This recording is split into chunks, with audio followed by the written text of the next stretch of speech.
मदीने का कुत्ता तो मैं मशहूर हूं, सगे मदीना तो मेरा लकब है।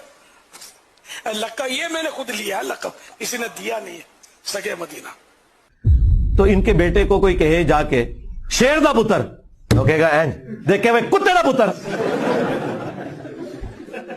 और जो मदीने का ओरिजिनल कुत्ता है ना, सही मुस्लिम में हदीस है, हजरत जिब्राइल ने हुजूर से वादा किया, या रसूलल्लाह मैं आपको मिलने के लिए आऊंगा, लेकिन वो टाइम पे नहीं आए, लेट नहीं हुए, को ट्रैफिक में नहीं फंस गया, हजरत जिब्राइल है, फरिश्ते हैं।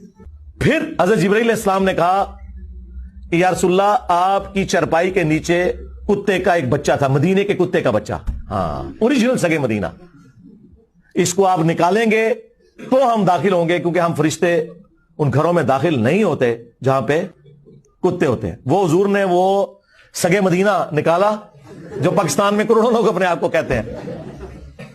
तुम लोगों की औकात यह कि तुम हुजूर के पास बैठे हुए हो तो हुजूर के पास फरिश्ते नहीं आते हैं।